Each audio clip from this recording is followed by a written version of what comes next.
Activity को affect करने के लिए मेन रीजन क्या क्या है और वहां से कैसे हम SN1 और SN2 की रिएक्टिविटी ऑर्डर डिसाइड कर पाएंगे। ठीक है, तो आज जो हमारा मेन कंसर्न दिखेगा SN1 और SN2 की रिएक्टिविटी के बीच में जो प्रॉब्लम क्रिएट होता है स्टूडेंट को, तो हम लोग सीखेंगे कि आखिर कैसे ये अफेक्ट कर देता है। मान लीजिए कि हमारा जो सिंगल बॉन्ड वाला दिया है तो हम कैसे समझेंगे, डबल बॉन्ड के रिस्पेक्ट में अगर SN1 SN2 की रिएक्टिविटी फाइंड आउट करनी होगी तो हम कैसे सीखेंगे।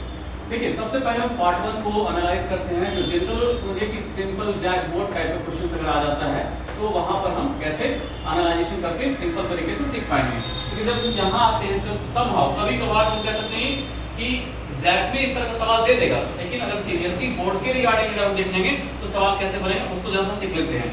ठीक है, तो SN1 और SN2 रिएक्टिविटी डिसाइड करने के तरीके को हम लोग सीखने जा रहे हैं, कैसे इस चैप्टर में हम लोग एनालाइज करेंगे। देखिए, जब हम एक चीज तो समझ गए हैं कि SN1 और SN2 रिएक्टिविटी जब हम पढ़ रहे होते हैं तो वहां पर हम लोग देखते हैं कि जब SN1 की जो रिएक्टिविटी ऑर्डर के डिसाइडिंग जो फैक्टर था हमारा अल्काइल हैलाइड्स के केस में जब पढ़ रहे थे तो वहां पर क्या था कि स्टेबिलिटी वहां पर बनता क्या हमारा, वहां जो मेन इंटरमीडिएट बन रहा है वो क्या हमारा बन रहा है, कार्बोकैटायंस बन रहे हैं। एंड हम लोग कह सकते हैं SN2 में क्या होता है, ट्रांजिशन स्टेट बन रहा होता है। इसके आधार पर हम लोग डिसीजन लेते हैं और हम लोग क्लास 11 में पहले ही पढ़े हैं कि SN1 रिएक्टिविटी के केस में जब हम पढ़ते थे तो वहां पर हम लोग बनाते क्या है, कार्बोकैटायंस बना रहे होते हैं। और जब कार्बोकैटायंस बना रहे होते हैं तो हम क्लास 11 के रिएक्शन मैकेनिज्म में पढ़कर क्या आए हैं कि वहां पर कार्बोकैटायन की स्टेबिलिटी ऑर्डर क्या थी, 3 degree, 2 degree, 1 degree and CH3+ हो गया। देखें, तो उसी के आधार पर हम लोग जब यहां पर बेसिकली पार्ट 1 के अंदर जब हम SN1 एंड SN2 की रिएक्टिविटी को पढ़ेंगे तो डिसीजन ये होगा हमारा कि effect of alpha alkyl branching को पढ़ने जा रहे हैं। तो देखिए, सबसे पहले अगर आपके दिमाग में अगर आता है SN1 एंड SN2 रिएक्टिविटी के आधार पर हम कैसे क्वेश्चन को एनालाइज करके आंसर करेंगे, तो ध्यान रखिएगा, आप हमेशा याद रखिएगा कि SN1 रिएक्टिविटी का जब क्वेश्चन करेंगे तो यहां से करना क्या होगा आपको, ये जो हैलोजन को क्या करिए, आप इसको डिपार्ट करते जाइए और यहां पर कार्बोकैटायन बनाते चले जाइए। एकदम फिट कर लीजिए ब्रेन में, हैलोजन हटाओ कार्बोकैटायन बनाओ, हैलोजन हटाओ कार्बोकैटायन बनाओ, ये तो दिमाग में सेट कर लो।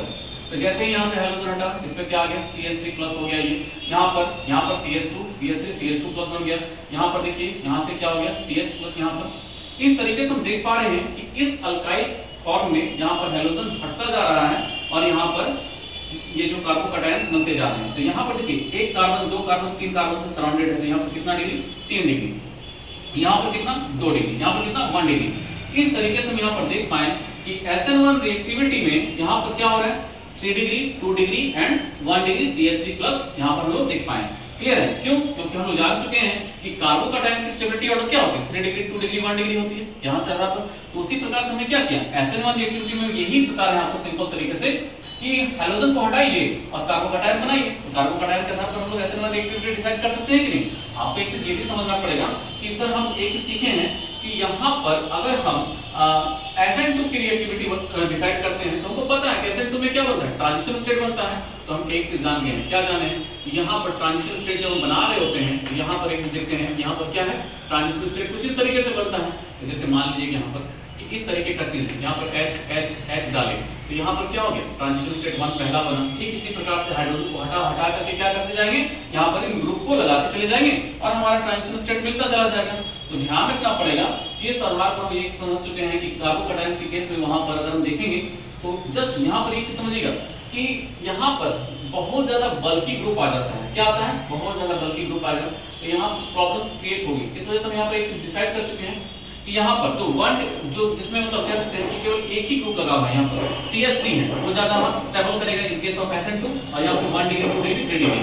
मतलब एक चीज दिमाग में रखिए, कार्बोकैटायंस का जस्ट ऑपोजिट जो रिएक्टिविटी ऑर्डर है उसको कर दीजिए तो वो क्या हो जाएगा हमारा SN2 इन जनरल तरीके से हम सीखेंगे। इसके पूरे मैकेनिज्म को हमको पहले भी डिस्कस किए हैं। आइए, अगर क्वेश्चन थोड़ा सा कॉम्प्लिकेटेड हो जाए तो कैसे बनाएंगे, आपको समझना पड़ेगा। Effect of alpha alkyl branching decreases both SN1 and SN2 reactivity को डिक्रीज करता है।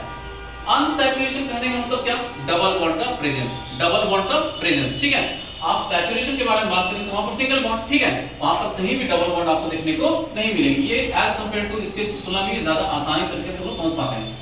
लेकिन यहाँ पर अगर आ जाए तो यहाँ पर एक चीज आपको समझना पड़ेगा। क्या समझना पड़ेगा, जरा समझिएगा कि अगर SN1 रिएक्टिविटी और SN1 एंड SN2 की रिएक्टिविटी के केस में अगर हमको डबल बॉन्ड का सीक्वेंस अगर देखने को मिलेगा, उसे प्रभावित करने वाले दो फैक्टर हैं। क्या क्या फैक्टर हैं? एक अल्फा अनसैचुरेशन है और दूसरा है इफेक्ट ऑफ बीटा अनसैचुरेशन। कैसे समझेंगे? तो आप समझिएगा, हैलोजन लगा है ना, हैलोजन के जस्ट बगल वाला क्या होगा? अल्फा कार्बन होगा। एक चीज तो पहले दिमाग में रखिएगा, हैलोजन के बगल वाला क्या होगा? Alpha carbon.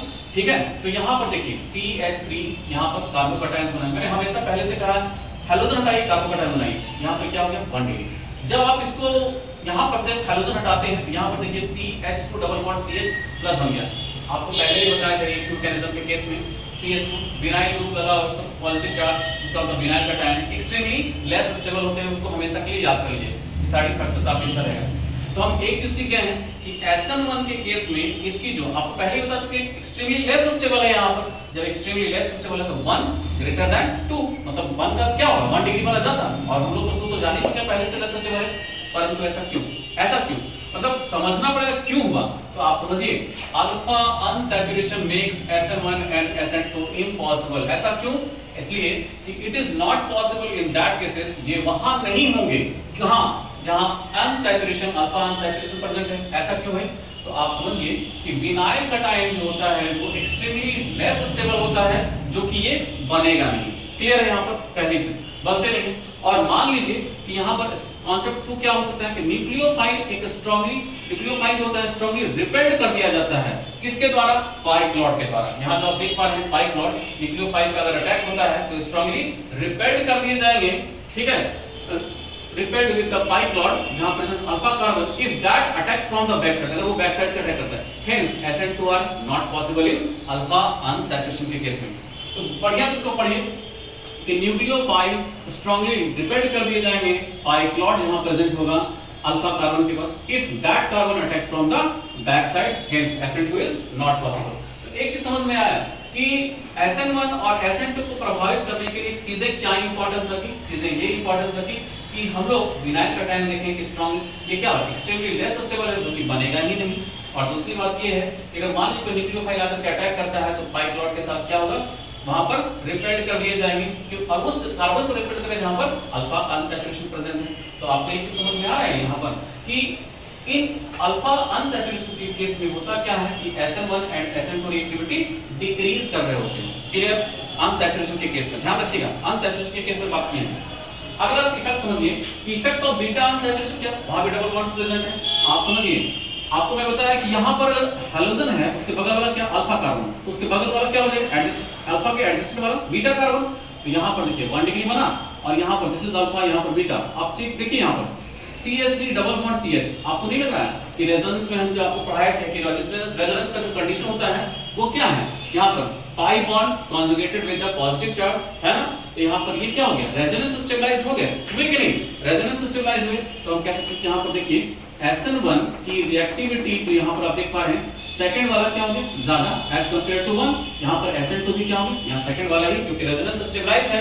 इसके पूरे कैरेक्टर पॉजिटिव और नेगेटिव कैरेक्टर को हम बताए हैं कि वहां पर कैसे कैसे आगे फॉर्म करते हैं। यहां पर मान लीजिए यहां पर आपको अटैक करेगा तो वहां पर कैरेक्टर क्या है, यहां पर क्या है, तो इस चीज को समझिएगा। तो बीटा अनसैचुरेशन क्या करता है कि इंक्रीज करता है SN1 और SN2 रिएक्टिविटी को। इसका मतलब यहां पर देखिए यहां पर पॉजिटिव चार्ज आया ना कि यहां पर आया। यहां पर आने की वजह से क्या हो गया? यहां पर बीटा अनसैचुरेशन, तो ये क्या हो गया? रेजोनेंस स्टेबलाइज हो गया, जिसकी वजह से हम कह सकते हैं कि SN1 2 का ज्यादा हो गया। अब एक चीज और समझना होगा, SN1 और SN2 रिएक्टिविटी को प्रभावित करने के लिए एक और भी इफेक्ट जो सबसे ज्यादा इंपॉर्टेंट होता है, उसकी लिविंग एबिलिटी क्या है? किसकी? Effect of leaving group.